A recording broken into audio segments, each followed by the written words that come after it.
వారం అంతకు ముందు వారం రాలేదు కదా, ఈ వారం వస్తే ఏమనుకుంటాడు, కాబట్టి ఈ వారం కూడా రాను, ఎగ్గొడతా. ఎందుకు ఈ మొహం ఎడ చూపియాలా? కొంతమంది కూడా చెప్తా ఉంటారు నాయనా, కొంతమంది చెప్తా ఉంటారు ఏదో తప్పు చేశారు వాళ్ళ కుటుంబాల్లో.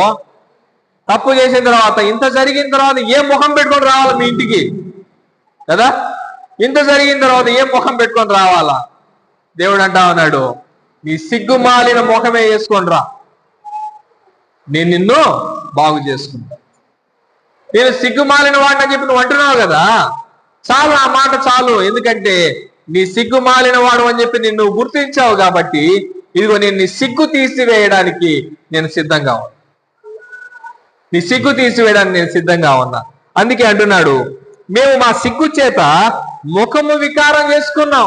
ఈ ముఖం పెట్టుకొని మీ సన్నిధికి రాలేము, ఈ ముఖం పెట్టుకొని మీ సన్నిధికి రాలేము అని దేవుని వాక్యము సెలవిచ్చినప్పుడు ఆయన అంటున్నాడు, ప్రభువా, నీకు విరోధముగా పాపం చేసినందున మాకును, మా రాజులకును, మా అధిపతులకును, మా పితరులకును ముఖము చిన్నబోవునట్లుగా సిగ్గే తగింది. మా అధికారులు, మా రాజులు, మేమందరం నీ ఎదుట పాపము చేశాం, అందరం నీ ఎదుట ద్రోహము చేశాం. దోషములు, మా దోషములు, వీటన్నిటిని బట్టి మా ముఖము వికారం అయిపోయింది.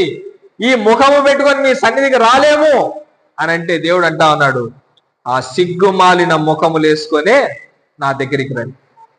సిగ్గుమాలిన ఉండే, కానీ ఏం చేయాలా? సిగ్గు విడిచిరా, సిగ్గు విడిచిరా అంటున్నాడు దేవుడు. నీ మానాన్ని కప్పడానికి దేవుడు సిద్ధంగా ఉన్నాడు. అందుకే ఆదాము అన్నాడు, ప్రవ్వా, తండ్రి, నేను దిగంబరిగా ఉన్నాను అన్నాడు. నీకు దిగంబరి అని నీకు చెప్పిన వాడెవడు?